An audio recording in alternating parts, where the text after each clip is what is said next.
Eros would be in Libra as far as the tropical chart goes, right?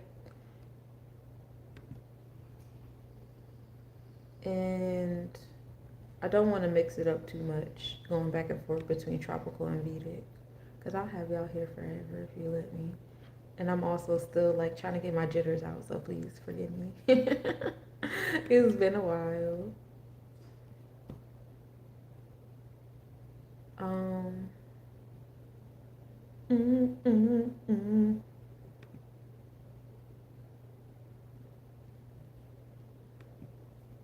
Oh, let's just do it this way. It's taking too long for me. The awkward silence.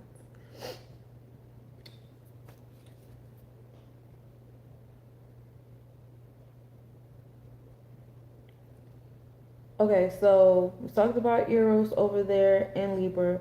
We talked about we actually have a few different planets in opposition over there in Aries energy. You know, we have Neptune and Saturn over there, you know, in the fire. So, you know, Eros can use that energy of your dreams and your subconscious, but also like learning how to have some discipline and infrastructure and a level of understanding to those things as well. Yeah, I heard Kiso with the little hum sesh. Oh, I just be humming. I don't even be thinking about what I'm humming about. So we have those planetary placements happening there. Um, in Gemini, there's a party in Gemini. Right now we have the moon in Gemini. So shouts to my Gemini moons. We're nurturing our community, okay? Opportunities, learning how to be flexible and focused without being fickle. So if you find yourself feeling restless in your emotions and your intuition and things, we're probably like overactive there. There you go, telling me no again. Oh, I'm so sorry. I used to talk to somebody that always told me it was so annoying. I'm so sorry. Thank you for the awareness. It's not my intentions.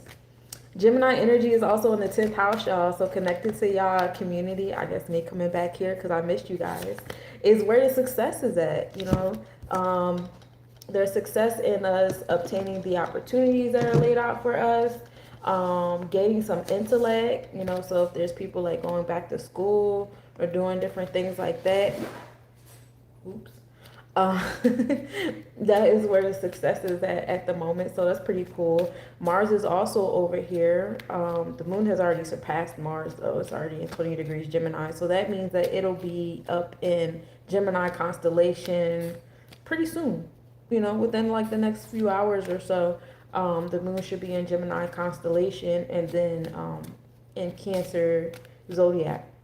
But Mars is over here in Gemini as well. So our ambition, our motivation was triggering us, you know, our confidence and courageousness. They're all sitting in that space of community and opportunity. So Uranus is also giving us progressive pushes, and we see that a lot with the different things that's going on with this Gemini that's in charge. I don't know if there's any other government officials or like people of authority that are Geminis at the moment, but they are making, but all the Geminis in our space right now in this space and time are like creating predicaments where you're going to have to flow into a community, or you know, you're going to have to flow into finding your tribe or getting in contact with your family, or you know, finding like, oh, my business owner community, or me, I just started getting back into trading again, so finding my trading community, the artistry community out here where I'm at. So it's progressive push is pushing you to, you know, embracing the community you're already a part of, or pushing you into being a part of one. You know what I'm saying? Our ascendant energy right now is also in Gemini. So like collectively, our spirit is going through towards that space too. Also in the space of intellect. You know, school's about to start back up in a few weeks. They already started putting Halloween shit out in the stores. It's kind of crazy. Um, that's the song I heard from New Jack City. Really? Um, yeah, so it's about gaining intellect too, but also closing tabs. Let's close some tabs. I know, like personally speaking, my Mars is in Gemini, so you know, for those of you, just a little like insight with having a Mars in Gemini. Mars and Gemini don't really like to do like one thing at a time. It's kind of difficult to do one thing at a time. So what we'll do is maybe do two or three, however much you can handle. However, the goal is to close the tabs. If you're having an issue with closing the tabs, like finishing projects, you're just starting it and then you toss it off and move on to the next one, start it, you have that overactive Gemini energy, and we want to kind of like dial it back, if you will. So even with like Uranus being a very big aggressive planet and Mars being the little aggressive planet, you got some aggressive placements in that space that's like pushing you to do this and do that and do this. And some of you guys move into that space of feeling obligated, cornered, or whatever. Just like take a breath and be like, all right, what are like two, three things that I really want to do? And just like, schedule yourself more to achieve those two, three things. You know what I'm saying? But if you got like a whole bunch of things open at one time and you're not closing any tabs and you're just moving on to the next thing, that no bueno. I've even learned that on a smaller scale because, like I said before, my Mars is in Gemini. So, I would have like, I know that I can't do one thing for a long period of time. After a while, I kind of like zone out. So I'll do something for a short period of time and then go do something else and then come back to that project, do that for a short period of time, and go back to something else. Like that whole, those jobs where you're doing the same one thing over and over and over again, I can't do that. I think, personally speaking, one of my favorite jobs that I had was being like a unit clerk in an office because there was so many things for me to do. There were so many things for me to do. It was so many tabs open, and it just felt good at the end of the day to clock out and closing the tabs. But I had a variety of things that needed to be done, and I was like the central communicator in the building, between the doctors, the nurses, the CNAs, the patients, the families, the administration office, being that central communication unit as a Virgo stellium with the Gemini energy. That was pretty cool. It was a pretty cool experience. So that's kind of like what that Gemini energy is, and that's really what the kind of vibe that Mars and Uranus is like pushing y'all into. For anybody that has Gemini placements, you guys probably feel like those big pushes happening and you're next to your Gemini placements. And then we talked about the ascendant. Ceres is also in Gemini. Ceres is like the asteroid that deals with like agriculture, mother and daughter relationships. So having more like mother feminine type circles and communities being created, mother daughter, womb healing circles happening in this space. Also, Ceres deals with like, what would you like scorch the earth for? You know what I'm saying? Because like the strongest love is between mama bear and baby, right? And so nobody ever wants to get in between that. Nobody.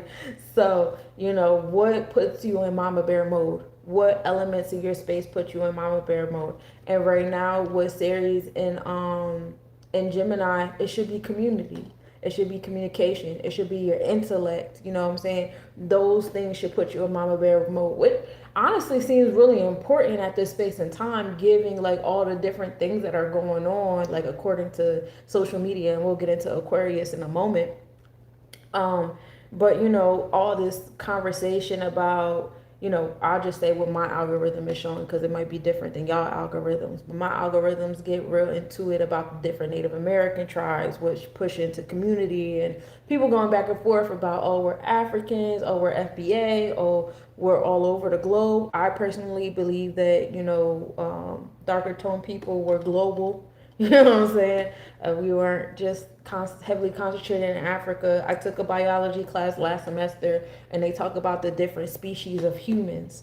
There's not just a one species of humans. Now, there's a certain species, like, a few species of humans that originated in Africa, yes. However, there has not been enough studies in other continents to get into these conversations of what species of humans are over here, over there, etc., etc. In fact, it's been heavily ignored because, science also has classism. I don't know if you guys know that. Science, history, archaeology, hi, sun goddess, they all have classism just as much as they have racism. So, like, I want to say religionism. I want to make up a word, but you know, they all have that the same. So it's like if society says we want to push this narrative, if any archaeologist or scientist or biologist or whatever comes up with evidence that disapproves whatever that societal, you know, push is, they'll disregard it. And sometimes they unalive the scientists. I think this is knowledge that we already know, but we don't like to apply it in certain conversations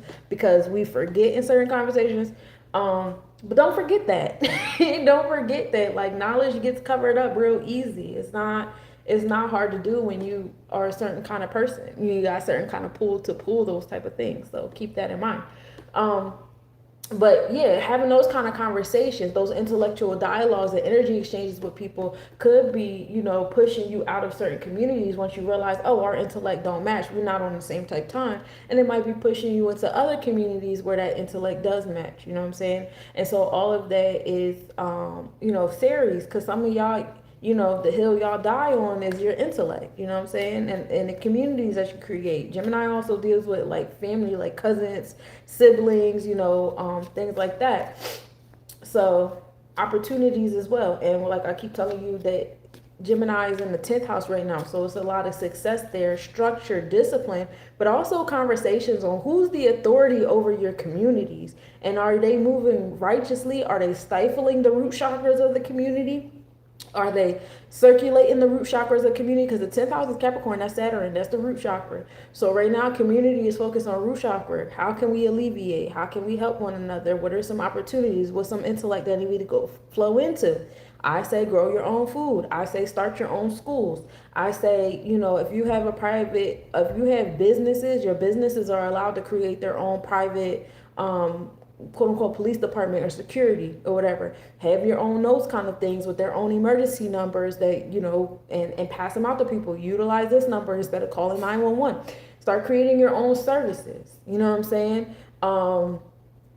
Start buying up land and privatizing it. That way, you know, the fraternity, the police fraternity they're not even allowed on that property.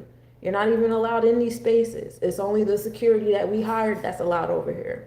Things like that. Those are conversations that you guys could be having as a community. And that's just me personally speaking. Hopefully me putting this in the ones and zeros is helping me find my community, you know, whatever.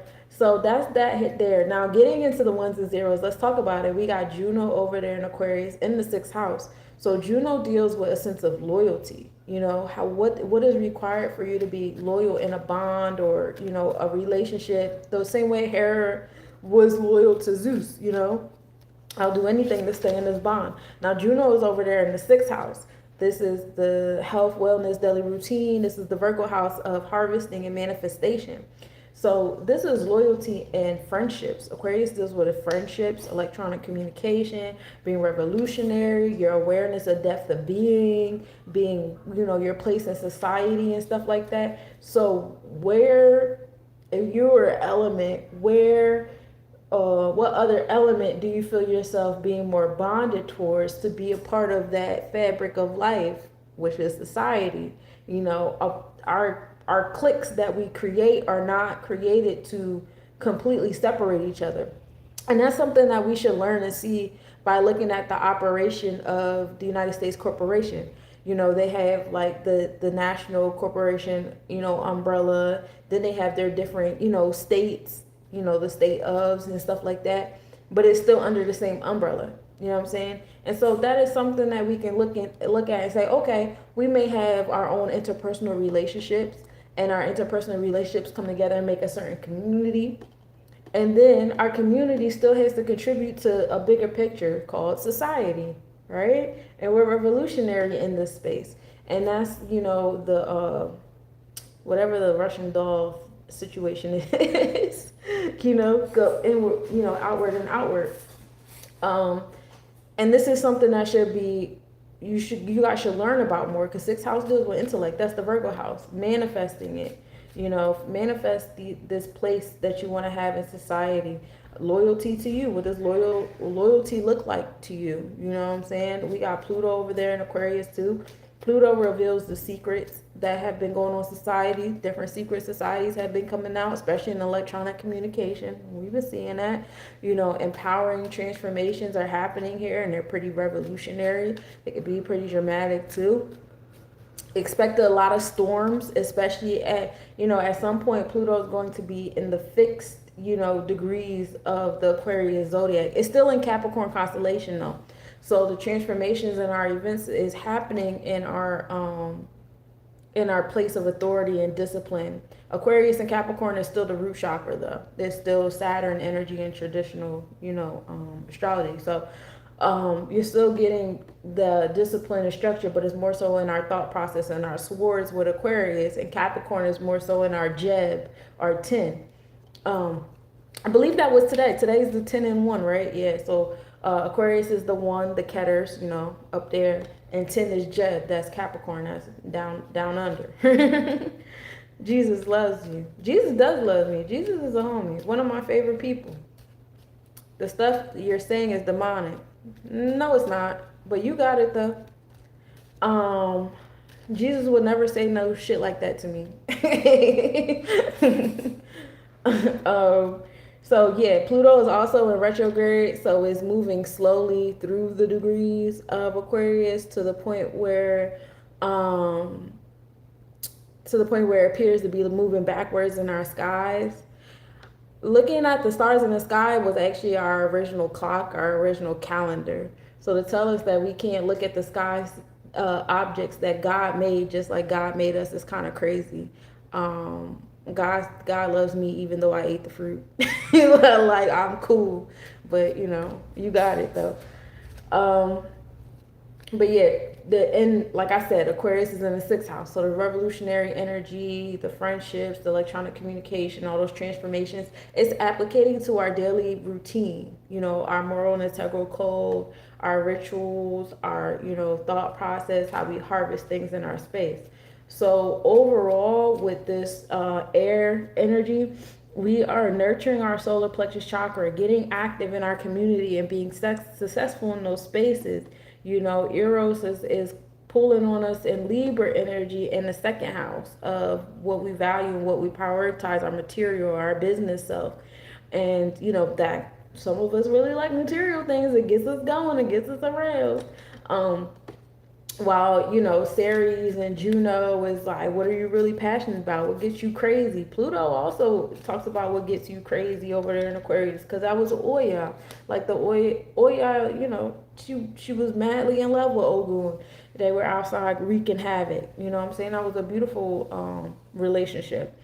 And that's in the 6th house of daily routine. So a lot of this energy is about like nurturing your motivation and remembering that like it's not supposed to be a one person thing. It's a community effort. It's not for you to be, by your lonesome with it. So to go over the theme of your reading is the Blue Lotus, flowing into your intuition. We have the 5 card here. So with the 5, we're definitely focused on like motivation, enforcing. 5 is the celestial enforcer. 5 also deals with Leo energy, our creative space, our romantic space that comes back into the Eros and Libra kind of energy, keeping our heart light as a feather, and our experiences as well as our emotions and our intuition is definitely important here. This is actually the intuition card. So moving on, I have the Devil card here to expand on it, and I was talking about it made me think of the Gemini. I think I was talking about the Gemini when I pulled this card out. But the Devil card is the progressive push. It is the Mars energy that's pushing us into that Gemini energy. The community, the communications, the opportunities, how we're moving forward to uplifting us. Now, some of y'all is hanging on for dear life to stay to yourself in the realms of things and stuff. And I know I'm a hermit, but I also know that I have community. Like, I'm a hermit, but I know I have community already. Like, I'm cool. But for those of you guys that are doing everything to like uphold the system as it is, regardless of what's going on, kind of like ants or whatever, just be mindful that Uranus and Mars are here, and they're going to keep pushing and pushing. They're going to keep turning up the heat until you finally give in and be like, I do need a community. I do need a team. I do need to be a part of something somewhere. I don't know how you could do anything by yourself. Even as a business owner, I can't do everything by myself, and I don't want to. I need people to buy my stuff. You know what I'm saying? So I have to talk to people. I have to have connections. You know, I'm going to events that other people have coordinated. You know, I'm going to people to help me market my stuff. Like, you have to, you know, there's something, you know, even if you have a job, somebody had to create that business for you to have that job. You got to go to the HR and give them your resume and hope they read it. Like, you had to go online on a website that somebody else created and built and put on the internet that somebody else created and built. And you had to, what device did you use to get online? That was a device that somebody created and built that you bought from somebody. Like, I feel like you know where I'm going from this. Like, all that mindset of I'm alone and I do everything by myself, that's not true, and it's never true. And especially if you circulating money, you don't create money, you don't control money. You're not in the Federal Reserve, you're not in the executive, you know, order of the Federal Reserve. You don't control that shit neither. You don't cut your own check. You're not doing any of that. So the devil up here is pushing you out of the community that you've gotten accustomed to, that got you in that mindset, and pushing you towards something bigger than that. We have the Nine of Chalices here. This is the moon we talked about. That's over there in Gemini as well. We want to nurture here. Hi, Romania, peace.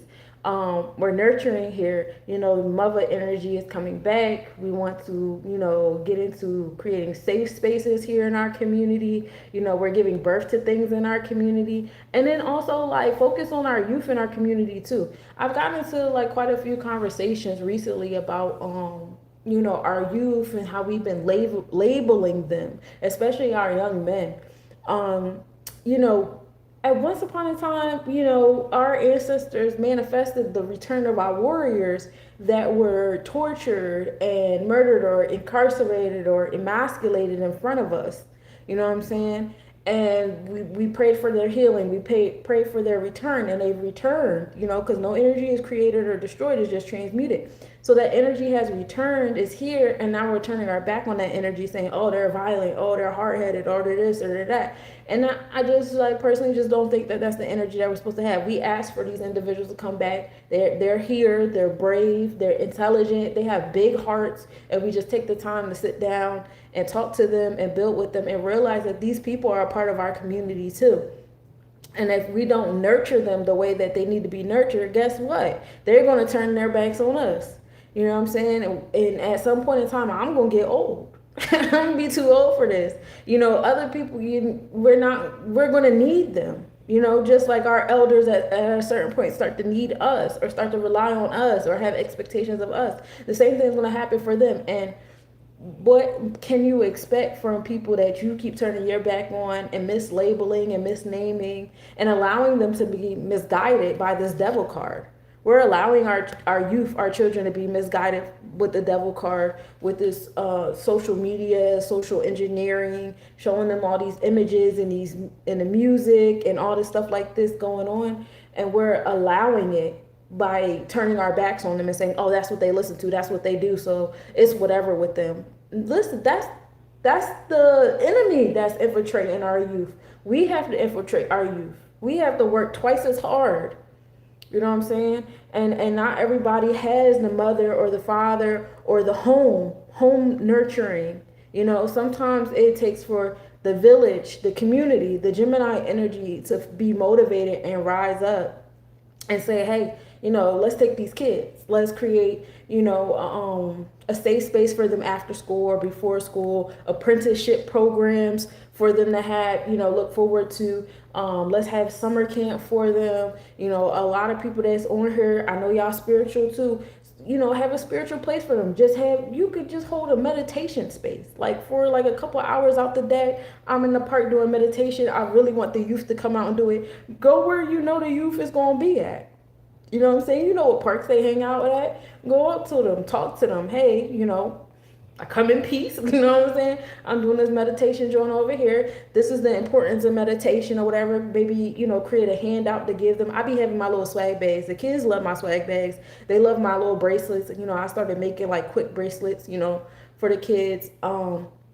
Things like that. Or just have like, you know, I bought like, you can buy things for bulk. I hate to say Amazon because like F him. But like anywhere you can buy things for bulk But like I bought, these little paint sets in bulk and mass in bulks, and just go outside and be like, y'all want to paint with me? Like I'm outside painting, like making bracelets, whatever. You know what I'm saying? Anything to create a nurturing space for them. You don't have to be their parent. You don't have to be their cousin. You don't have to know them.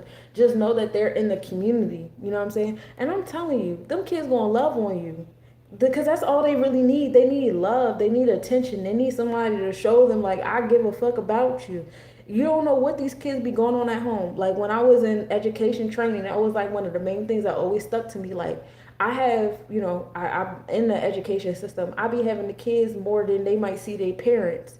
You know what I'm saying? I'm the beginning of their day up into the middle of their day. You know what I'm saying? And so it's a pride that you have to take in that. You know what I'm saying? Could you imagine being a major part of somebody's day and giving them an awful time? You know?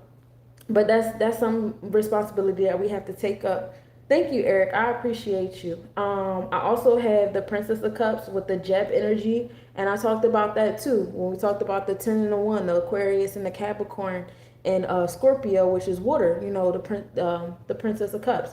So we are, while we're having those transformations in our mindset about where we stand at in society and all these things, we're also experiencing transformation and Capricorn and authority, what the challenges are because of how we're standing up in society. Okay. We also want to find balance. This is not just about Gemini. This is about all the air signs. We also want to find balance here, law, justice. And you see how they this is like, the elders, what I'm saying, the guys, the teachers, and this is like the youth. And, they're going to keep turning their back on us if we don't provide them with that balance. Like they're constantly, consistently being infiltrated with certain kind of energy. I didn't get to water yet, so you got to give me a second. I'm still on air. I'm doing all the elements though. Yeah. So we have to restore the balance here. A hurtful gossip, that sounds like Gemini. Gemini is the first thing that popped in my head because something about a Gemini. They're going to talk about somebody. And it ain't always bad, but they're going to talk about somebody. But, air also deals with, communication and talking and things like that. And I honestly, fuck them. Let them talk. You know what I'm saying? Let people talk. Let people think what they're going to think. Come up with whatever conclusion they want to come up with. Like, who cares? At the end of the day, like, you're restoring balance. You're doing that Libra energy. You're being in your truth. You're being in your light. You're restoring justice. You are becoming the authority figures back in your community, what we need. We want to complain about the education system. We want to complain about politics. I know this is like local election time. You want to complain about all these things, but you don't want to take charge of them. If you don't take charge of them, they're not going to change. You keep allowing the same people to be in these spaces and be like, well, if I sit on my phone for a few hours and put a couple of hashtags, it's going to make change. It's not going to make change. That's not how you make change. That is something that you can do if you're providing information, you're informing the people. But once you get done changing swords, it's time to put some emotion into that. And so that's a good segue for us to get into our water signs, because this water signs deal with our emotion. So it all starts with a thought. It all starts with swords energy, and then we grow from there. Okay. I am the chosen one. Everybody's chosen, love. So we're going to start with Cardinal, which is Cancer. We have our sun there. Our sun is giving us Cancer experiences. So everybody's in their emotions right now. Today, the sun actually is in the 19 degrees. This is 1 and 9. This is knowledge being born here, which brings us to 10, which is Jeb, brings us back into 1, which is Asar, the Ketters. So we are having like this full circle energy today with the sun. Having this, that's probably why I wanted to go live today. Because y'all know I was born on the 19th. I love full circle stories. And then the sun is also in the 11th house, which is the Aquarius house of society and being revolutionary and finding your place, your awareness in that space and time. So, again, coming back to the air energy in some type of way, shape, form, we're going to come back to that air energy. I believe all the water signs at this point right now are in air. While if you noticed, all of the air signs were in earth houses. Libra is in Taurus, Gemini is in Capricorn, and Aquarius is in slipped my mind that fast. Virgo. So we have the air sitting in earth, grounding, and now we have water sitting in the air. So we want to connect our knowledge and our intellect and our emotions together. Our mind and our hearts come together with this connection. My Jupiter is in Pisces. Oh, nice. We got it. Pisces is actually ruled by Jupiter in traditional astrology. So that's kind of like it's in its home place. A lot of sensitivities and expansion and abundance, but it can be an overactivity in the sacral chakra there too. So be mindful of that. But yeah, I'll just use that card because it fell out on me. So we have these nurturing experiences and they're going in society. Mercury is also here in Cancer. Mercury is moving in retrograde in Cancer right now. So Mercury deals with our wealth, our health, our daily routine, our rituals, our intellect, our harvest, being of service. So, that desire to be of service, to be nurturing to other people, to help other people with their emotions. People in the health field, wellness, all that be on the forefront at this period of time. Yeah. Come to the front of society, basically. And then we also have Psyche in Cancer. Psyche is actually at a 29 degree, which is at a degree of mastery because 2 and 9 come together and make 11.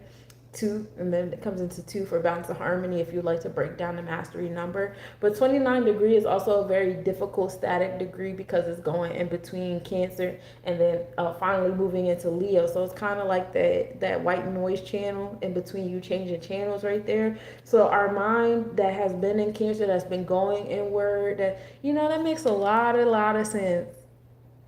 Like me thinking about myself, because I've really been fighting my thoughts, like the thought of being on streaming again and stuff. It's like I don't want to do it, but for some reason today it just felt like between yesterday and today it just felt like I need to break out. I need to stop the hermit stuff and feeling like I'm bothering people and like nobody's going to. And all last week I kept attracting readers and readings that kept saying, Virgo, you need to be seen, stop hiding, you need to be seen, it's time to be seen. I'm like, I know, I don't know why I'm so scared. It's so funny. But the Psyche is in Cancer and it is in the 12th house. 12th house is the Pisces house, which is a house of completion and ending. So we're ending a lot of the emotional, shelled in thoughts. You know what I'm saying? The things we keep in the shell, the things that we hide behind the claws and stuff like that. Tomorrow is going to rain where you stay, and that's how I'm going to prove myself. It is going to rain. It rained today too. I'm leaving right now. Okay, love. Have a good evening. Retrograde is my stumps. Oh, yeah. I got to look to see if I have any retrogrades. I haven't looked at... I can't think off the top of my head if I see a retrograde. But yeah, our mentality is in Cancer. But moving on now. When Psyche get in Leo, watch out, y'all. The fortune is also in Cancer. Fortune is in the 11th house, which is someone's energy is leaking in your ethosphere. That's what it felt like, and that's why I washed my hair today too. I literally just got out the shower not too long ago, and I kept saying like I don't want to wash my hair. My hair actually feels really, really good. I was like, I don't want to wash my hair because I just did my hair, but my hair was itching real bad. And I'm like, why is it itching? Because it's not dirty. And I was just like, nah, just go wash your hair. And then I saw a video. I follow a lot of readers because once I have a couple experiences with certain readers and they feel like, oh, you in my energy, I'll be like, oh, all right, I keep them on my Facebook and YouTube. And one of the readers was like, confirmation, and it's 234 over here. One of the readers was like, yeah, you need to wash your hair. You need to pour some oil in your hair. You need to, give yourself libations. And I was like, all right, I'm going to wash my hair today. So I did it and I feel good about it. Chiron is in retrograde, we believe. Yes, I do believe. I agree with you. Chiron is in... No. Is it in retrograde yet? No. Chiron's not in retrograde yet. Hold on. I'm gonna answer your question because I set up my charts for the retrograde season this year. Cause you know, I opened up the floor for me to do retrograde readings for the rest of the year. And I could tell you right now,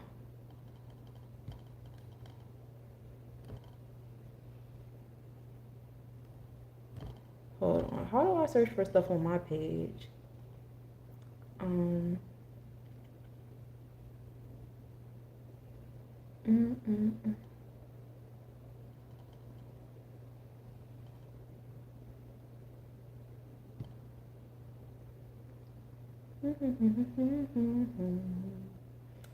Okay. So Chiron's retrograde starts on August 3rd, and that's till January 6th. So these are the retrogrades we got since we having this conversation. Mercury is in retrograde until July 23rd. The last retrograde of this year will be in October.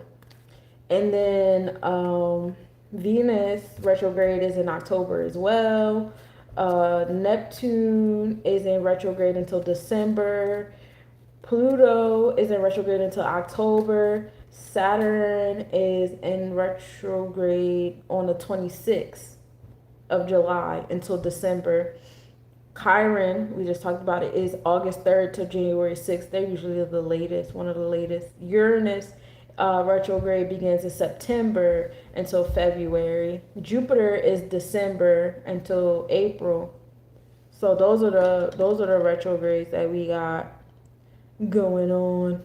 So yeah, we got one more month. We got one more month of Chiron giving us that Taurus energy, which I absolutely love. But we're gonna get to that baby last, because you know Earth is the slowest moving element, unfortunately, slow and steady. What else do we got? Oh, the fortune is in Cancer too. So if you guys are tuned into your psyche, you're following your psyche. So I guess it wasn't a bad thing that I was letting Cancer spin the wheel on me. You know, there's fortune in that, you know, going inward and emotion and being in your intuition with the things with Cancer. That's the Cancer energy being cardinal. Pisces, we have the true north in Pisces, and it's in the seventh house of interpersonal relationships, the bonds and contracts, you know, law, justice, truth, and righteousness, harmony, all of that energy. So you might feel like the spiritual progressions of the collective in your Jupiter, like if you sit and if you sit and meditate through your sacral chakra, you might feel that connection of, you know, the collective, getting your wisdom, you know, and philosophy, and moving as a humanitarian to contribute to the collective direction towards that Piscean energy. You know, Pisces deals with things hidden beneath the horizon. It gives like that Akashic records feeling. It may be easy for you to travel into other people's dreams, their subconscious, their daydreaming and stuff like that, and implant messages. More so towards that seventh house of, you know, you have to keep your heart light as a feather here too. The true note also deals with sensitivity. So more people coming out to talk about, you know, we have like this whole trend of defluencing now, where people are being more, they're stripping themselves more and being more honest about their experience and what they have and don't have and stuff. Whereas for a long period of time, everybody had the mask on and, you know, I got this going on, I got that going on, not really like showing people, you know, the hard work or, you know, what someone's daily routine and all stuff truly looks like. And so the seventh house is like, look, let's pull on our truth more. Let's be more honest about the things. Let's be more honest about our sensitivities. Let's be more honest about, you know, our subconscious, our dreams, our mindset, you know, our spiritual self, you know. Our discord can get here too, because Olukun, you know, wanted to stay in the deep waters and didn't want to be around people at all. You know what I'm saying? That's the sister sign of Virgo. That was the hermit of the waters, while Virgo is the hermit of the earth. So, you know, keep that thought in mindset too. So for some people, you know, they may be going through the spiritual stage of, you know, isolation, detachment.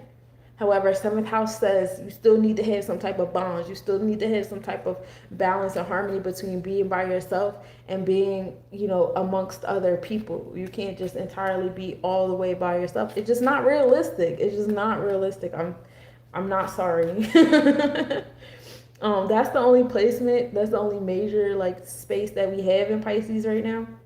And then Scorpio is fixed, We have one placement in Scorpio right now, which is the vertex, and that's in the third house of community. So that kind of comes back into like that Pluto energy that's happening in Aquarius and society, whereas our space around us is undergoing transformation in our community, empowering transformation, revelations, secrets coming out with our intellect, our energy exchanges in our community, opportunities that come our way, stuff like that. Also coming into like empowering options. You got options. You know what I'm saying? But remember what I told you. If you find yourself becoming restless or having too many tabs open, you have to rewind. You're kind of like overindulging in the Gemini energy. You want to stay balanced. So essentially, like we're starting off in our water space and our emotions and stuff like that with our psyche, with our mindset, bringing certain like mental things to a close with the 12th house. And by us being there, there's fortune there for us amongst our society of finding our place there. And then we have the sun giving us the experiences there from society to show us where our psyche is and to help us with our fortune. And then Mercury is also there. Mercury is a retrograde repeating degrees. So you'll see people, different people, places, things, intellectual, predicaments and decision making. Mercury rules over decision making. Not playing around, but intertwining with the psyche and the fortune and your sun experience to show you like where in society do you want to be, where in the ones and zeros do you want to be, because the ones and zeros is kind of like a more it's a more like, I've been losing my words a lot lately because my throat chakra been so closed. It's like when like the world is so big, right? Society is so big. And by you having this internet in your hands, like you see how there's people from different countries here? Like my voice is traveling to different countries and I'm just in my living room. You know what I'm saying? The magic of that, so not only can you find your place in society in the physical realm, but you also find your place in Aquarius rules over the electronic communication. You might find yourself joining different Facebook groups. You might find yourself joining, like deleting social media platforms to join other social media platforms. I didn't watch the whole Jay-Z thing, but I did see like a clip of the video because I do follow Breakfast Club.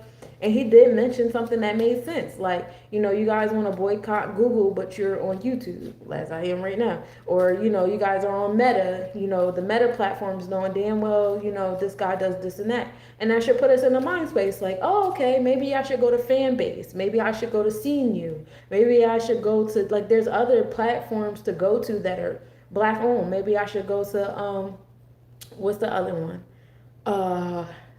Is it Black Social? Black People Meet? Something like that. I got them all on my phone. I be on them sometimes. But, there's different platforms. Seeing You is really cool, though, because you guys, for those of you guys that are just as old as me and had MySpace, you can actually set up your profile like a MySpace account. And the owner has like a Tom type of profile that automatically adds to you and talks to you when you join. That's a good one. Join Seeing You. Seeing You is a good one. We like it there. Fanbase is another good one. We like it there. The more of us that join these platforms and support these platforms, we can really help them flourish, instead of keep biting our own tail and contributing to these places that, don't do us well. And that's all in alignment with like being in that 11th house, coming into terms with society, electronic communication, so social media spaces and stuff like that with the Cancer energy and Mercury, repeating these degrees here. Like there's some decisions that need to be made, where you want to go here, you want to go there. And then we have Pisces, the true node in Pisces. So we're communing with the psilocybin. We're focusing on Mercury, which I talked about is in retrograde in Cancer, and the Sun, which is forward in Cancer right now. The Sun is also in Cancer on the Vedic scale too. Mercury is not. Mercury is actually in Gemini constellation still, especially now because it's going in retrograde. But it's like in the later degrees. Like it's 21 degrees Cancer now, so it's about like 27 degrees, 27 degrees in Gemini. So it's, it's not going to go too far back into Gemini constellation. But it is reminding us that community is key. Like, I feel like that's the theme of the reading for all of my elements. I ain't going to hold you. Chariot, taking initiative here in our community. It's okay to be the one to start. This is 7. So who was in the 7th house? Oh, Pisces energy. So, taking initiative here in that Pisces is in the seventh house right now. You know, creating communities and being your truth with that spiritual direction. We also have the Nine of Wands here. We talked about everybody that was in that Cancer space. We deal with your side, your Moja energy, Cancer energy with the nines. Making moves in our experiences, making moves with our decision making skills and stuff like that. Mercury going in retrograde just means that don't have impatience with your harvest. Right now we're just reaping. We're nesting for the baby that we're going to give birth to. But don't expect any fruit just yet because Mercury hasn't gone forward yet. We're also dealing with grief in our heart chakra. You see her grieving, who is the most loyal to her. I do see a lot of mothers grieving right now. A lot of mothers are losing their sons right now. That also, comes back into a lot of that Cancer energy, that Yamoja energy in the 11th house in society. Is society going to stand up? Are we going to create new communities in response to these mothers mourning and burying their babies? Recently, my son is in Job Corps, and he's been bringing to light to me the different incidents that are happening on these campuses with our young men. And one of the most recent ones was in Georgia. A young man was hanged. I don't have to go into details of it with that. If you know, you know. And this is, and it's a lot of different stories coming out like that, or at least being put on the sun. You know what I'm saying? The sun is shedding light on these different incidents, like more often than usual. And I know there's some social engineering to that.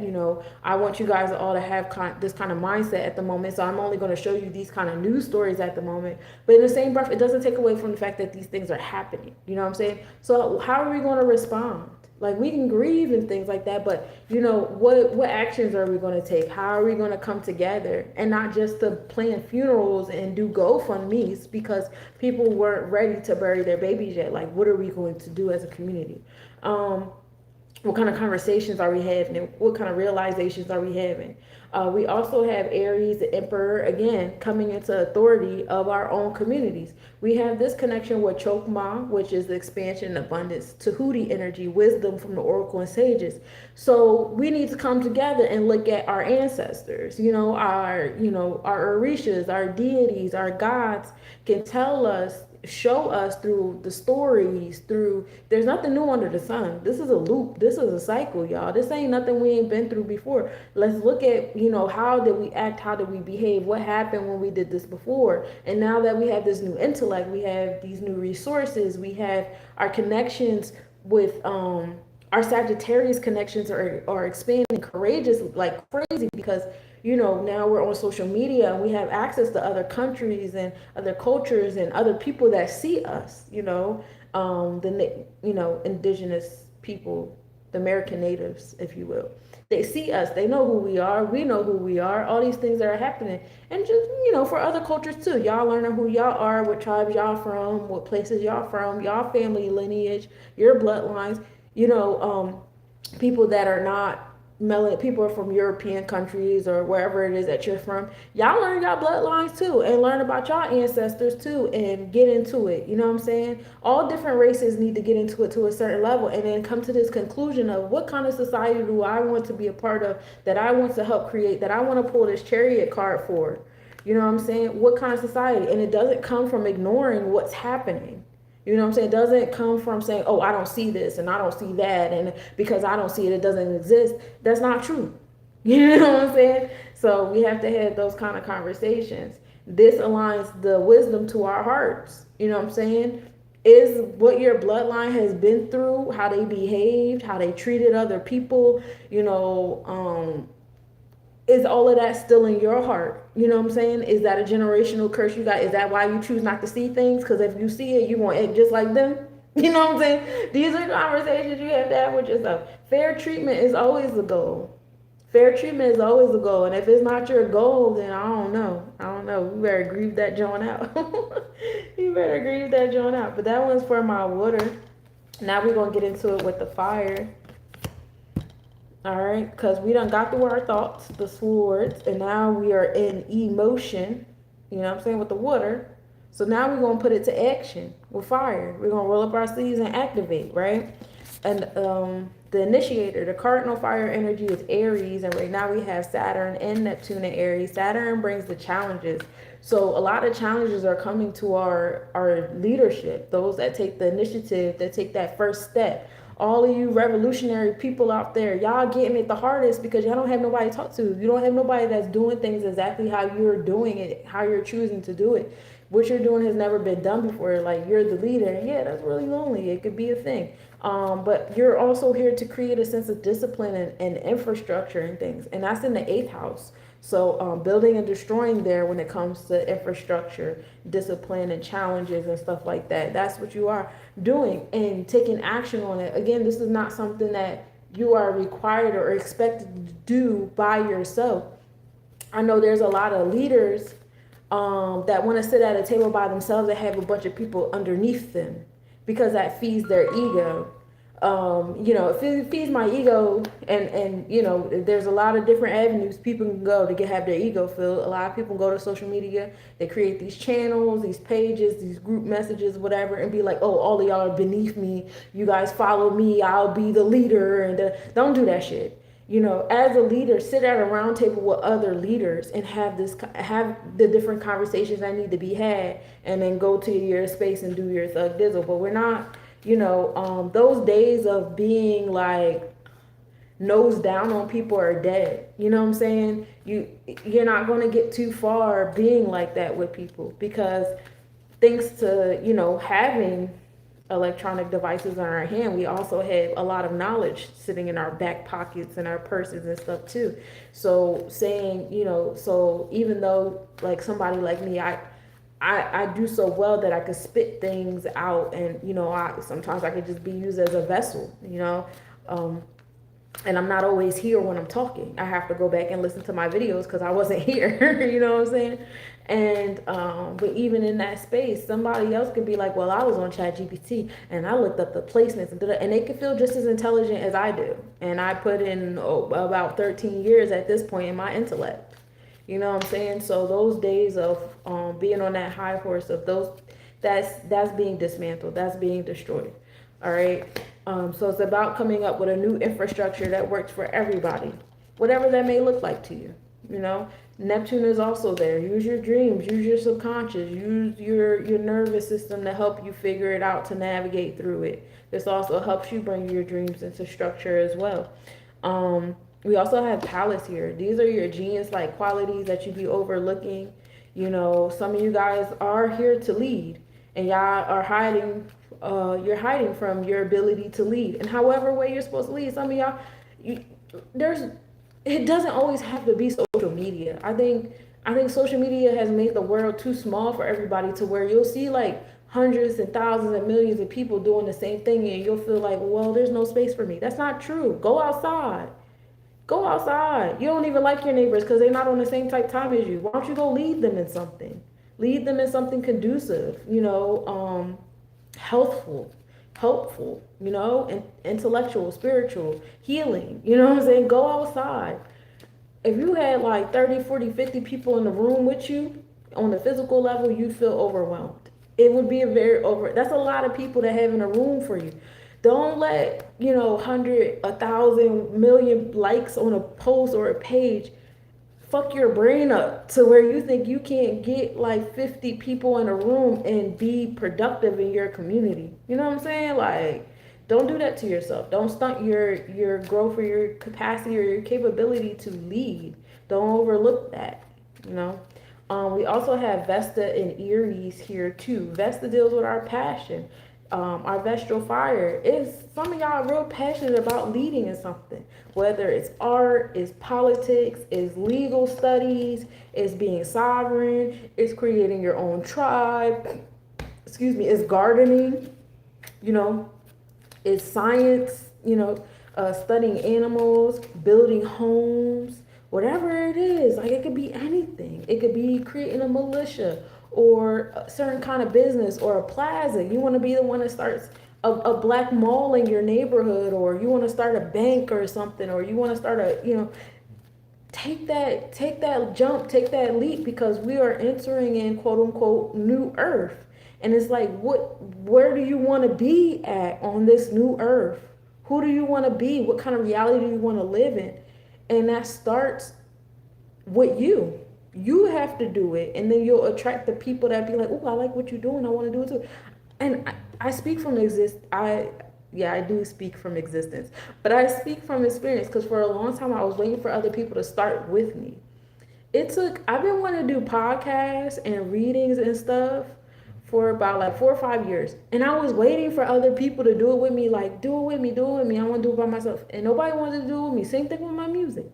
I was waiting like 4 or 5 years for people to want to do songs with me and do it, like, not just like, hey girl, you pretty, let's do a song together, and do like some booty ass love song or whatever. No, I wanted someone that actually wanted to pour into me.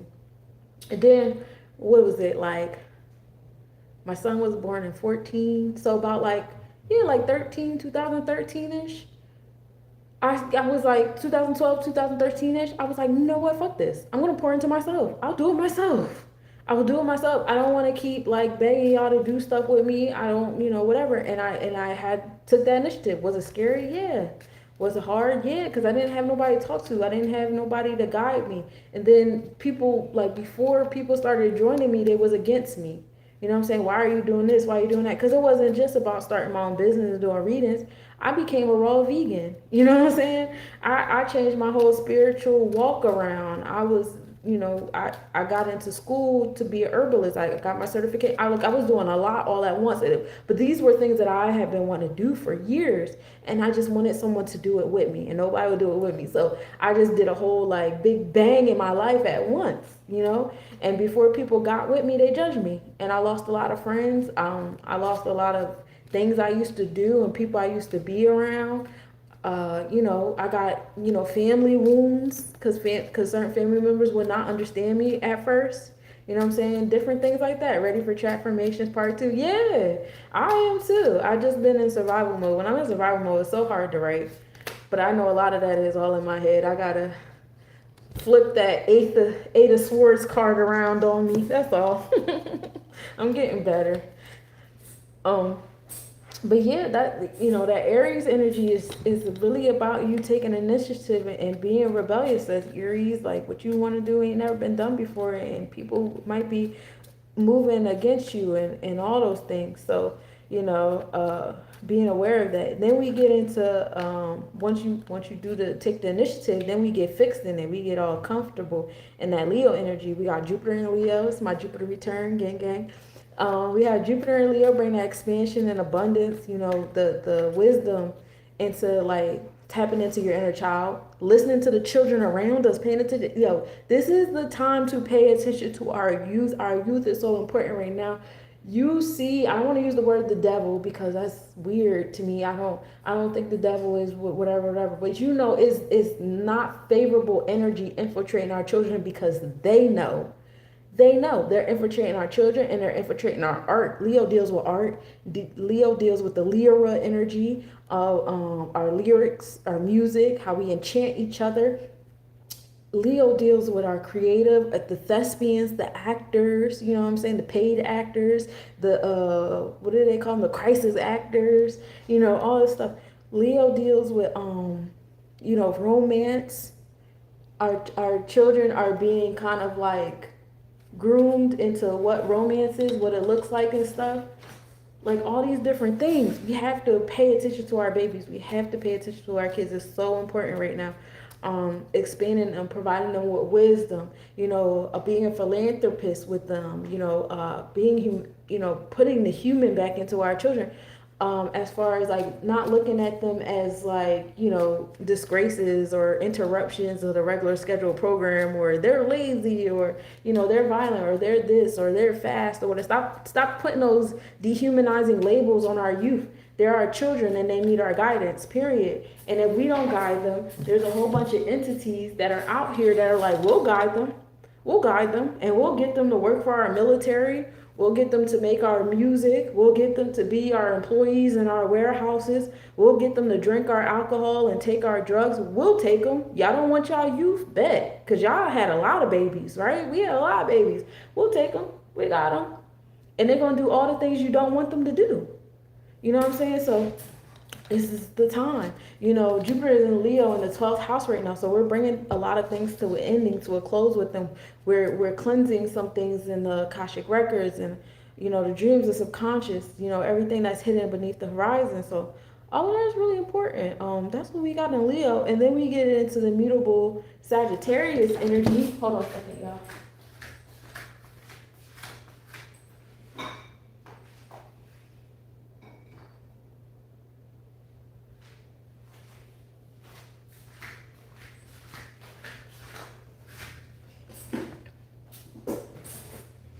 Then we get into, yeah, mutable Sagittarius energy that deals with that expansion, that abundance, you know, giving to others and taking, you know, action in that way. Be mindful of the impatience that comes with all this fire energy. But we have Lilith here. This is my Lilith return too. It's fun here. But those that are, you know, with having a Lilith in Sagittarius, it's real heavy on like engaging in what brings you joy, engaging in being a humanitarian. Hey, Aaron. Engaging in like, you know, the downloads you get, you know, Sagittarian energy deals with the sacral. The sacral deals with your nervous system. You know, how you feel, what's pleasurable, what's not pleasurable to you. You know, and Lilith is like the things that are pleasurable to you or not pleasurable and stuff like that is not what society is training you to say or think or believe or desire. It's going to be something different. And it's like, that's okay. You're not here to be like, I don't know who the blueprint is that this society says we all are supposed to behave like and move and talk like, but we are all fingerprints. We are all supposed to be our own person. So if you're trying to follow this blueprint of what a woman is, a mother, a father, a man, a white man, a black man, an Asian man, whatever, like if there's like a cookie cutter image and you're trying to aspire to it, you're probably depressed. You're probably suppressed. You're probably oppressed because you're not expressing yourself. You're expressing another entity that's not you. You know what I'm saying? It's something in your mind that has nothing to do with you. You know, you're being forced into it. So Lilith is like, fuck that. Fuck that. I want you to find pleasure in what you find pleasure in. You know what I'm saying? I want you to get in tune with your own nervous system, learn how to please yourself. And I want you to be in tune with who you are. You know, what our nervous system is also a connection to, you know, it's like the genetic codes is kind of like unknown and mysterious, but it's also a connection to our ancestors. That's why it's, Sagittarius, that Jupiter energy is also associated with Tahuti, you know, the oracle wisdom. You know what I'm saying? So that's where you get it from there. You also get foreign interactions. So like I was telling you guys before, us being on these phones, you know, I'm in my living room, but my voice is going to other countries, to other nationalities, to other people of other cultures, and that's such a blessing. You know, that's so amazing. That's so magical.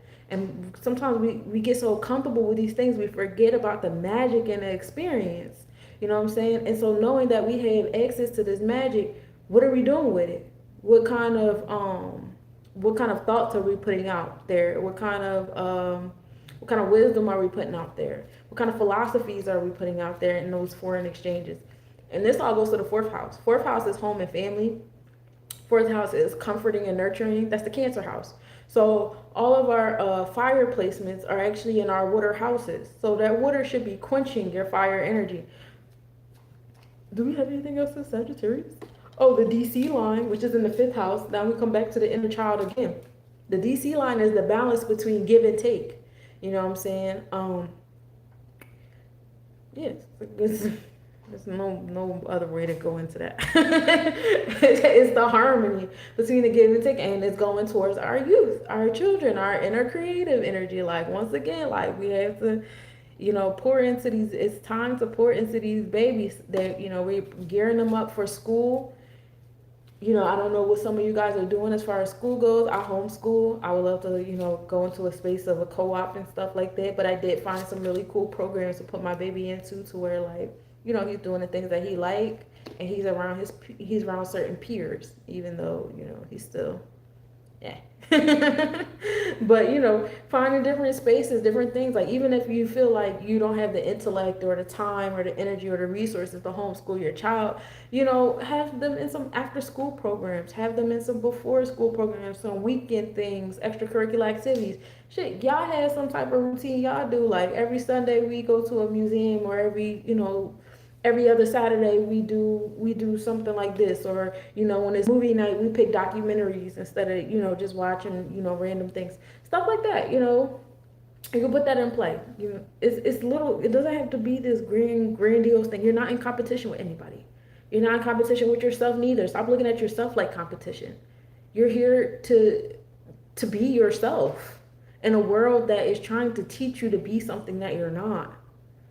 Like, that's the real battle. That's why they keep saying it's a spiritual war. It's a spiritual war. Yeah, because they're trying to train and mold your spirit to be something that it just doesn't fit into. And that affects your auric body and the experiences your physical body is having because of what's going on in your aura.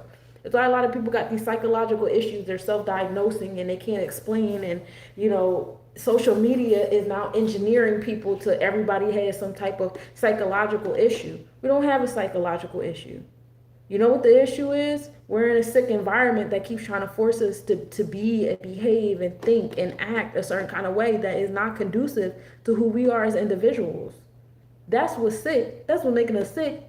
If you had all the resources that you needed on a stable basis and you weren't worried and heightened and stressed, if your solar plexus chakra wasn't always overactive, if your root chakra wasn't so stifled, if your sacral chakra was balanced, if you were allowed to use your throat chakra as a child instead of passed down generational wounds, you know what I'm saying? You would not have these psychological issues that you're having. This is the result of, these powers that be playing with the knobs of your 12 faculties to their liking and then telling you, oh, you need some pills because there's something wrong with you. There's nothing wrong with you. It's the society that we're in. Don't get on these ones and zeros and let people convince you there's something wrong with you. There's nothing wrong with you.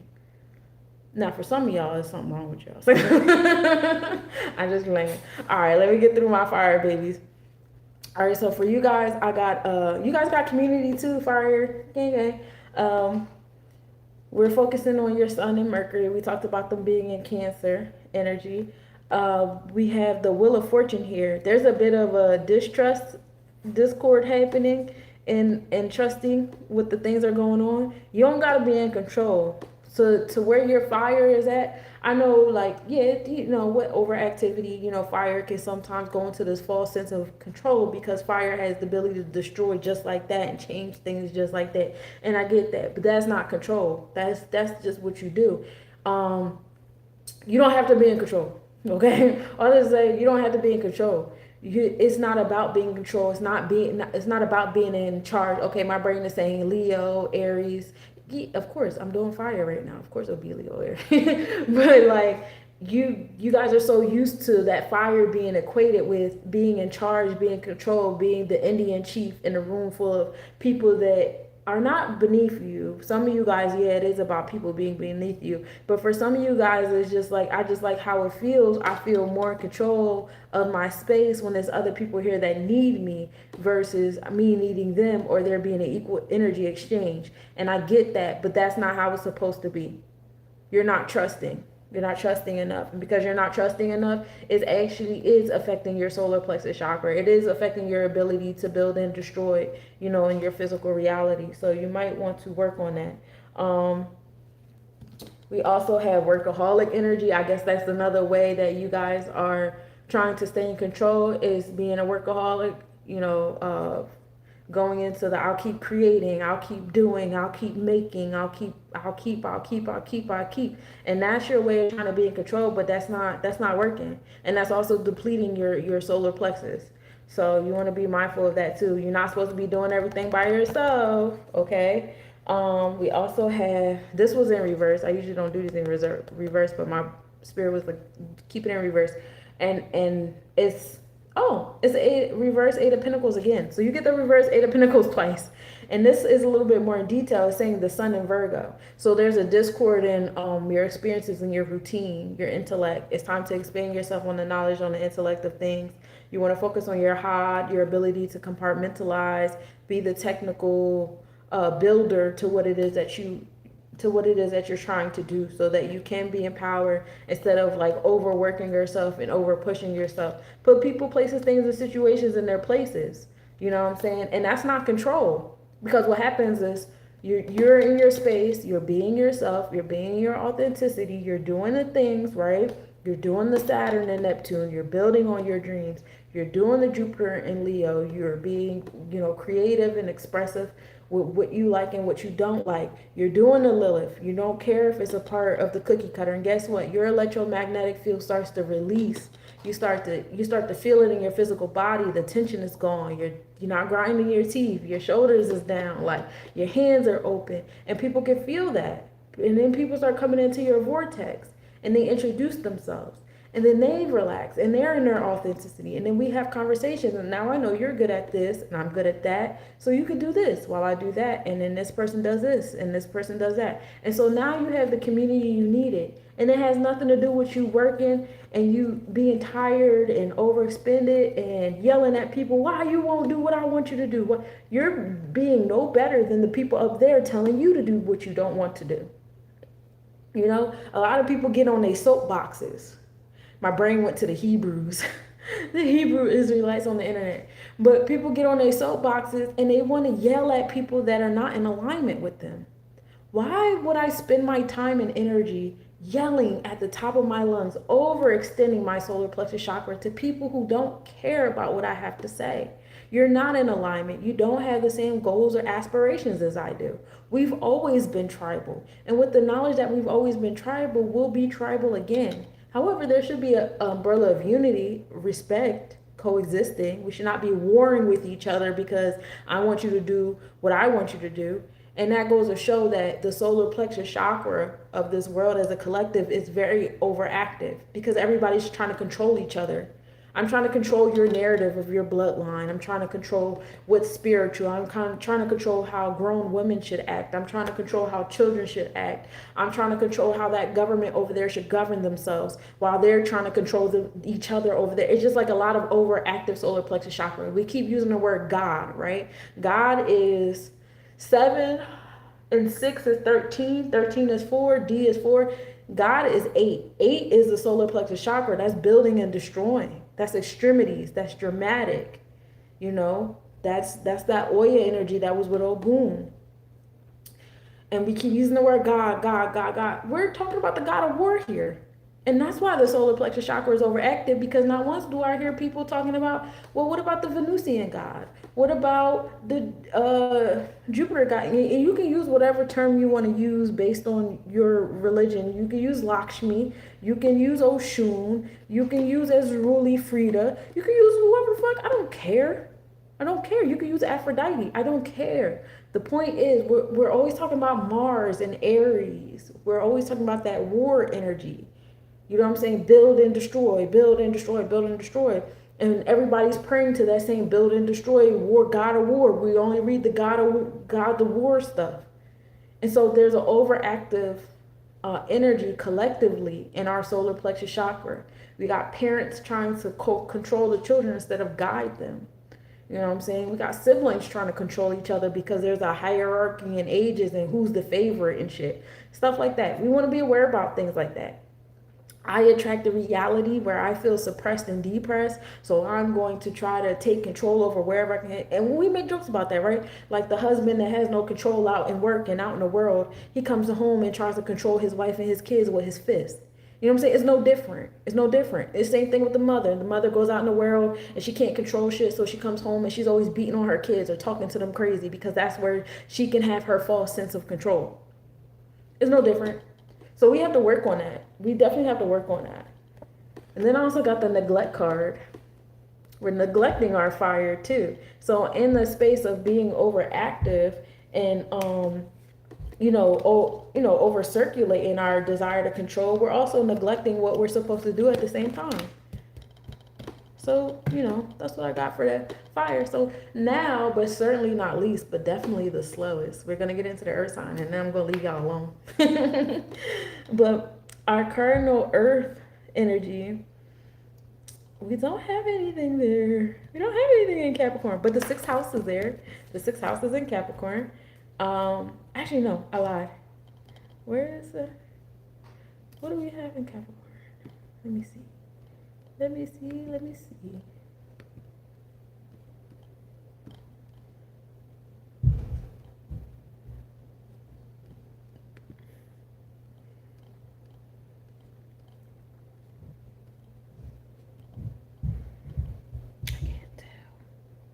Oh, it's like the 8th/7th house. So transformations and balance, truth. So we go from water to fire in the Capricorn, in that Capricorn energy. And that's cool. That's cool. So 8th house is the solar plexus chakra, having more structure and discipline, having challenges come to our solar plexus chakra. Basically, that whole rant I just went on about, as a collective, how we are experiencing, and we keep complaining about the government. We keep complaining about the corporations, but honestly, those are reflections of how we've been treating each other as a community. We've been classist. We've been racist. We've been sexist. We've been ageist. We've been all these things. That the government that we have in place is a direct reflection of how we've been treating each other, a direct reflection of how we've been thinking about one another, the separations and things like that. They're not doing anything but reflecting what we've already been doing on a smaller scale. We just, we want them to do something different. Doesn't that sound like more control? If I go outside and I scream at the top of my lungs with a poster that I designed, maybe I can control them to do what I want them to do, because I feel like they're controlling me. They're not controlling you, though. You have the right to say no. You have the right to disobey. You have the right to do other things. You have free will. Are there consequences to that free will? Absolutely. However, if you overthink what the consequences could be because they have implanted them in your head, go back to Miseducation of the Negro. That's an amazing book. It's an amazing book. You could train someone so well to go through the back door that they willingly start to go back through the back door and want to pat on the head for doing so after a while. And that's where we're at. COVID was a perfect example. All that shit on TV was suggestions. And people were proud to enforce those suggestions. Despite how inhumane some of them things make, like some of this stuff doesn't even make sense. You guys are just doing shit. Why are we just buying toilet paper? Like, what I'm saying? Why are you, requiring me to have this piece of paper to eat a slice of pizza? I never needed anything to eat pizza before. Like, just different things. That doesn't mean you're clean. That doesn't mean you're not going to catch something. Like, it's just different things. Those are just examples. You make whatever example you want to make. But once again, we're coming into this realization and reminder that we have to be in our own personal truth. And when you're in your own personal truth, it should open up a window to be able to appreciate when other people are in their own personal truth. I'll give you another example. India.Arie, she came out in her own personal truth, what she thought about the music. You know what I'm saying? What was that? I don't even know the girl damn name.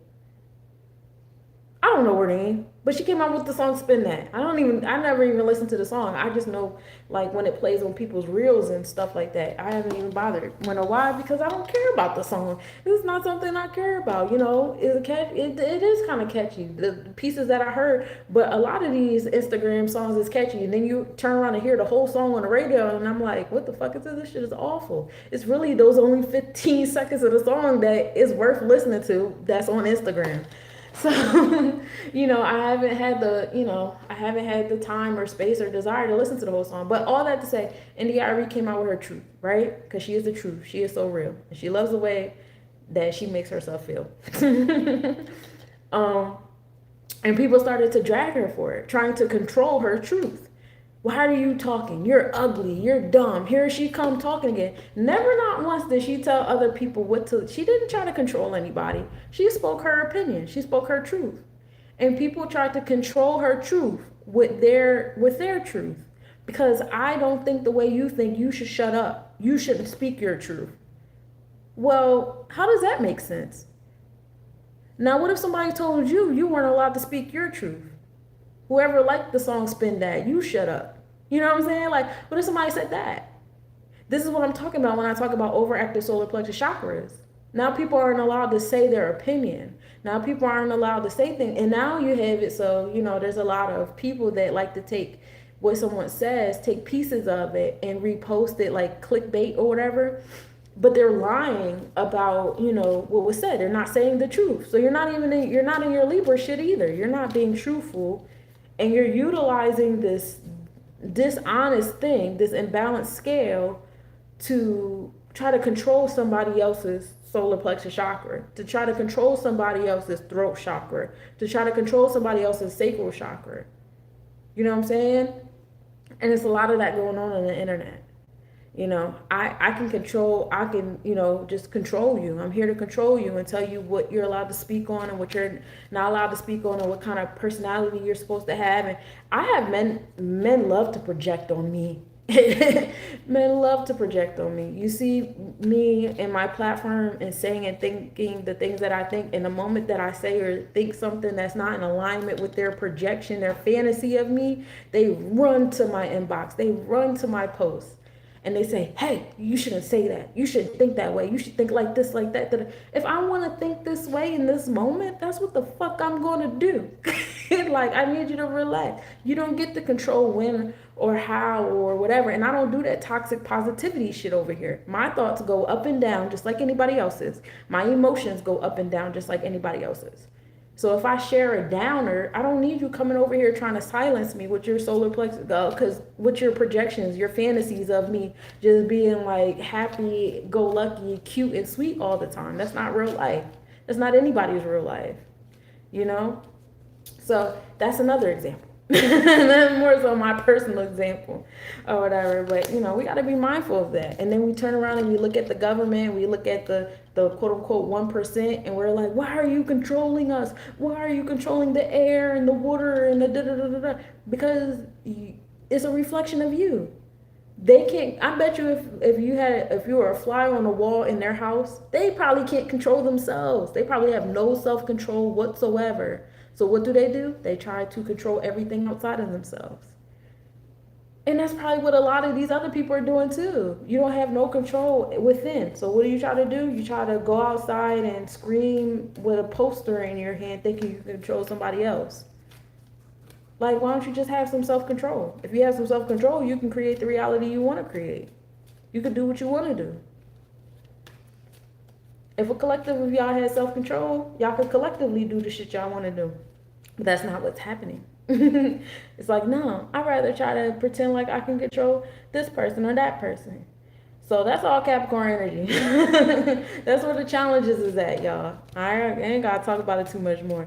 But Virgo energy is mutable earth. So now we get into the harvest, reaping what we sow. And I like that Virgo is harvest and it's mutable at the same time, because it shows you that there's multiple ways to harvest something. It's not one way to harvest one thing. You can do hydroponics, you can do put it in the dirt, you can put it in this pot over here, you can do it over there, whatever. And there's like different flavors of one thing, of one kind of harvest type thing. You know what I'm saying? So like, what's the quote? There's different ways to skin a cat.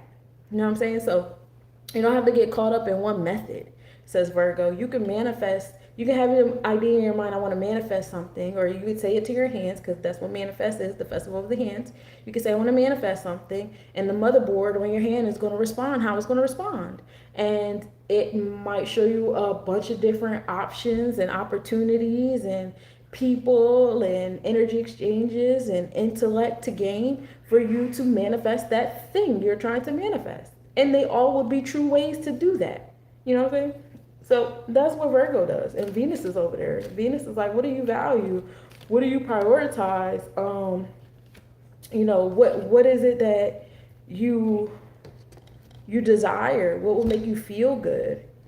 And Virgo is like, I'll show you multiple ways to get that. And it's in the first house. So it's all up in your vortex. All you got to do is speak the spirit or your vortex or your electromagnetic field or the universe or whoever you want to talk to, and let them guide you into doing that. We also have the IC line in Virgo. So that's our sense of belonging. where we go to get comfort in. And right now it's in Virgo energy in the first house. Virgo also deals with our daily routine. So having some type of routine and organization to you is comforting. It'll bring you into, your belonging, your people. And the South Node is also in Virgo, which brings a comfort zone into our intellect, our education. Some of you guys have, your ways about doing things, and you try to stick to those ways about doing things. And that's, Virgo is very comforting right now. Virgo is in the comfort zone. You know what I'm saying? I just want to hug on y'all. You have your routine, you have your order, you have your organization. That's the best thing to do right now. And it's all up in your aura right now, how well you are organized and orderly, and also being of service, helping other people too. Virgo deals with equality. What you put in is what you get out here too. And at this point in the game, because we are in the year of 2026, which is wisdom in our cipher, wisdom in our sense of equality, we are actually in the year of Vav, which is, that equality energy. At this point in time in the game, especially after coming through the month of June, which was the month of 6, we should be very much comfortable with knowing, like, okay, I want a cake. I want to eat some cake. I already know the different ways that I can get cake. I can go to Kroger's, go to the bakery aisle, get some cake. I can go to the local bakery and just go get me a slice of cake. I can go in the kitchen and bake myself a cake. I can go to the corner store and go get me a tasty cake. Like, Virgo is very mutable on, like, these are different options you have, but either way, at the end of the day, you're going to get that piece of cake that you're looking for. You know what I'm saying? And so, having that knowledge of, well, I know that, I want cake, and these are the different options I have, and all of these options require me to reap something. Either I gotta drive. How long do I have to drive? Do I gotta Uber? How much do I gotta pay to Uber? How long is the wait? How's the or I Instacart. Well, how much is the delivery fee? How much am I paying for it? How long do I have to wait? Either way, you are putting in something. You have to input something to get that cake back. And depending on what you're willing to input determines how you're going to get that cake back. Does that make sense? It was a mundane example, I know, but you can apply it to anything, I promise. Okay? Maybe I want a piece of cake right now. We don't know. But that's what Virgo is about. And at this point, you should be very comfortable in that concept, And then we have our fixed Taurus, which is the slowest of them all, but we love our Taurus babies because they're so reliable and dependable and stubborn, and we already know what they're going to do, our little tough love bugs. And right now we have Chiron in Taurus, and I talked about Chiron going in retrograde earlier in Taurus, which will happen August 3rd, I think I said, till December. And Chiron deals with our wounds and how we transmute our wounds into strengths. And so right now is like the wound transmuter. It's transmuting in what we value, what we prioritize, our balance between what we have and how we feel, with Taurus, because that deals with our heart chakra, our self-esteem, our place of love. Are you grieving anything in your heart? Is there anything making your heart, calloused? Is it, for me, it's money. It's also when I'm hungry. My rising sign is Taurus. Okay, so in your energy field, because rising sign deals with your auric body, you as a collective may be able to sense your wounds. Your wounds might be on your sleeve.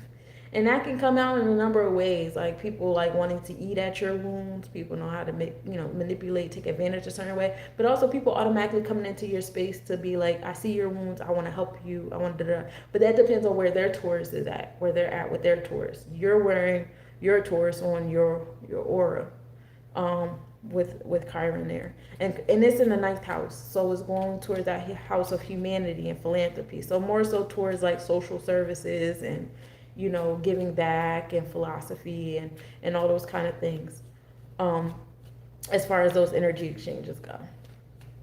But yeah, that's what we got there. Now when Chiron gets close to Pleiades, baby, that might be like, you might have to buy a box of Kleenex around that space and time. Because Taurus don't just deal with material things, y'all. Taurus deals with levels of love. Whenever I think of Taurus, you know who I think of? I might show my age a little bit. I always think of Daddy Warbucks. Daddy Warbucks in the movie Annie, the original one. That's the one I watched. That's the one I grew up on. And there was a scene at the end where, it wasn't towards the end. It was before the end because he didn't adopt Annie yet. But he was talking to I forget the lady's name, but she was so nice, the one that he ends up being with and stuff. But he's talking to her, and she's like, "Why do you love money?" Like, he's like, "I love money because money can't hurt me." And then she was like, "But money can't love you back." And he was sitting there, and then he was staring off into space because this is an old ass movie, and that's how they cut their scenes. But she said some real shit, like, you're so engulfed in the materials, you have all these nice things, but your heart is so empty. And he was telling her, well, it's like this because this is safe for me. It's safe for me to have the things and the money and the wealth. It puts me in a good space. And she's like, but it doesn't love you back. And he's just like, damn, I never thought about that before. I do want I am missing that. And so Taurus says, what do you value and what you prioritize? And is it balance between what I have and how I feel? Taurus ain't all about nice things. And for some of you who have Taurus placements, if you stuck on the things and the stuff, the universe will put you in positions to rebalance you, because Libra is right on the other side of Taurus in the heart chakra. So however way you dealing with that Oshun, Oba is going to respond. And that's going to respond in your interpersonal relationships. What kind of people are you around? What kind of relationships are you developing because of what you value and what you prioritize? You know, like Daddy Warbucks. His Taurus was very imbalanced. And so what was his Libra like? Well, that man didn't really have any interpersonal relationships. He had a bunch of maids and butlers and chauffeurs and business connections, but nobody really on the interpersonal level because he didn't value that. That's not where his pride was at. But once he met Annie and then he fell in love with this woman, it had started to balance it out, and it changed his Libra scales. It changed the relationships he had, right? It changed the kind of bonds and contracts he has, because now he's getting into contract of being an adopted father. He only had business contracts going on. You get where I'm going with this? So Chiron is like, we gotta work on these wounds, baby, because as long as these wounds are sitting in your heart the way they are, that Libra energy is always going to be how it is. You know what I'm saying? You're going to be always going to be around an ain't shit nigga or ain't shit woman taking advantage of you, or sucky ass friends, or them funky ass relatives. You're always going to be at that funky ass job and contract and bonds with funky ass business partners, and all this shit is going to keep being like this because you ain't switch up that Taurus energy yet. And for some of y'all, in order to switch up that Taurus energy, you're going to have to face some of the wounds. You're going to have to, and some of those wounds don't belong to you, because ninth house deals with generations. Okay? Ninth house is Jupiter. That's like 8 generations. Okay? So you want to go back and look at like your those generations that might have passed down some of those Taurus wounds to you. Now all that stuff belongs to you.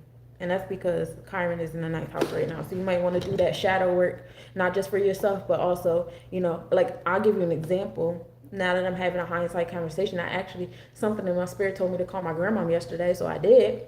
And I was talking to her. And my Nana, she be having oddity. I don't know if she a Libra or a Scorpio. She over there though. She be having oddity. And it was just interesting, whenever we talk, she always talks about my wounds. She always brings up my wounds. And she always tells me, I'm sad about all the things that you went through, because I went through those things too. And I just didn't want that for you. And, she'll start talking. And just so happened this particular conversation yesterday, she starts talking about her mom and her grandmother and their wounds. And it just gave me that, like as I'm listening to her, I'm thinking, I'm like, wow, I usually only think about this on my mother's side of the family, some of these wounds, because I know for a fact that a lot of my wounds my mother went through, and her mother went through, and her grandmother went through, but I don't think about it too much on my father's side.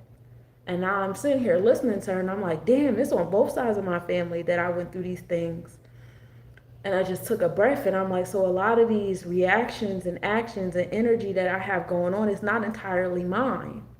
So I need to breathe through this and really work through this. And I'm asking her, I'm like, well, what was your mom's name? And because I want to write it down, because I want to write a letter to these women and tell them, like, we're good. We don't have to do this anymore, because I need y'all to get the fuck up out my head. I just like, but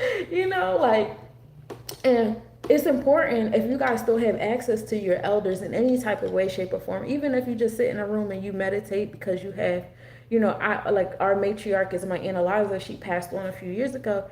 Even just sitting and creating an altar and libations, and just having a download. Go outside and hug a tree. Trees are all connected and they have all the knowledge in them too. And just sit under a tree and just receive. You know what I'm saying? Like things like that. Like whatever you gotta do. Because all the moons don't belong to you. The DNA is information. And that information is passed down generation to generation. It's not just your information. That's why some of y'all look like great grandparents. People y'all never met, y'all look like them. So if you look like them, what makes you think you don't have some behavioral genetic codes as well? Some traumatic DNA codes as well. You do. It's all one and the same. I had to check my ego the other day. Rejection and separation begets us that. Oh, yeah. I avoid a rejection. That's my problem. I won't even put myself in a position to be rejected. But by doing that, I get in my way. I actually had to have that conversation while I was in the shower washing my hair. Like, girl, get the fuck out of the way. Like, the worst. I even wrote it down.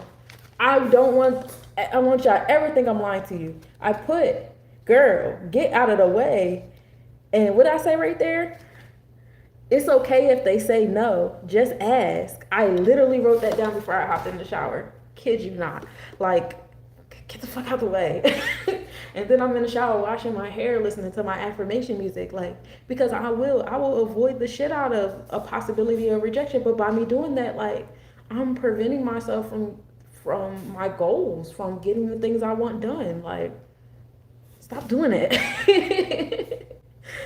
But okay, so I'm gonna give you guys my Earth babies. We got the one. I'm almost old. I never really pulled this card, but it's kind of like the sun card. As you see, only the sun is up there and experiences. And it's all about going back to our inner babies, our inner childhood energy, and just exploring life with the wanderlust and the resilience and the enjoyment and the creativity. We're just going back to our inner child with it. Just go back to your purity. Especially with that Capricorn energy, come back to the purity of the heart. I went on that whole rant of trying to control everything around you, all that fun stuff. Some of y'all are walking into wounds. You're coming from the wounds in your space. Or when there was like third parties around, someone to replace you, whether romantically, in friendship, that three-way phone call where they don't tell you that third person up there, somebody trying to take your place or whatever. We coming from these wounded spaces, we not healing. That's heavy with the Chiron and Taurus. Then we have the reverse King of Challenges. So because we moving in this space, we're preventing us from like really tuning into our heart. That's pretty much that whole rant I gave on Taurus, and see, I pulled this card again. Another imbalance happening. We're not being able to even talk to our inner child or the youth around us because there's no imbalance in our heart. Remember I said, how well we do with that Taurus energy, that's going to determine those Libra scales, those Oba scales. Those are scales back there. Our interpersonal relationships and bonds and contracts, their response on that Taurus energy. And then listen to traps at least once a week, if not every other day. I haven't been listening to anything. That's the thing. Today was the first day in a long time I actually sat down and listened to my music. I've been literally in here sitting in silence. And then, every now and then I might turn on something to watch. Like, I've been, like, sucked into Tyler Perry shows lately. So, like, I'll have, like, Tyler Perry show playing. Or in the morning, I've been listening to Reverend Ike or Abraham Hicks or William Donahue, Bobby Hemmett. Those been my main. Yesterday, I just started listening to Juan Starr again, one of my favorite tarot readers. I actually had to play catch up with Juan Starr yesterday because I haven't listened to him in months to the point where I forgot, And I even commented on his joint, like, oh, I'm so glad we reunited. Like, this is crazy because it's like you were here with me this whole time. I'm like playing catch up on his videos, and it's like it was so on point. It was like, what the fuck? And I'm glad that I'm listening to them in hindsight and not in the moment I was going through those things, because I did make the decisions that he said that I would make in the readings. But I'm glad that I made them on my own and not like as a result of me like listening, feeling or thinking that maybe it was a result of me listening to his videos. But no, I made these decisions, and he's literally like talking about what I'm going through and the decisions that I made. Like, it's so crazy. I love Juan Star so much. He's a Virgo. He does Virgo readings, but it's wherever you have Virgo in your chart. All that to say, I have not been listening to music. Today was the first day I like broke the ice and was like, I'm gonna be in the shower. I'm gonna listen to my affirmation playlist that I have, that Year of the Horse playlist that I have on my YouTube page with all my affirmation challenges. And I did that, and I just showed you what I wrote in my book before I got in the shower, and that's where I'm at right now. That's where I'm at. We also have the King of Wands here with the Chokmah energy, which Tahuti, taking action with your wisdom, with your philanthropy, with your philosophies and your joy, coming back into like being that child, that resilience, that purity energy is there too. And then we also have men's meetings here on the 3 and 5, which is community. 5 is power, enforcement, and 8 makes transformations as a result of. So transformational meetings on the way as well. So yeah, Earth babies, I feel it. If we change our heart around and how we transmute in those material wounds, it'll transmute our relationships and our bonds and things. And I promise when I'm talking to y'all, I'm talking to myself. Especially now, because we live in a society that's trying to choke us out of, the Taurus energy that we thought was promised to us in some type of way. You got this 1%, they have a very overactive solar plexus chakra. I don't even think they have an overactive solar plexus chakra. I think that they have a very imbalanced Libra energy when it comes to justice and fairness. And so because of that, they're creating different bonds and contracts and laws and policies and signing them that are not putting everyone into consideration. You know what I'm saying? Just their buddies, because like that Daddy Warbucks, I like my things. They're comfortable, but you don't have no love around you. Like your wife don't even want to hold your hand.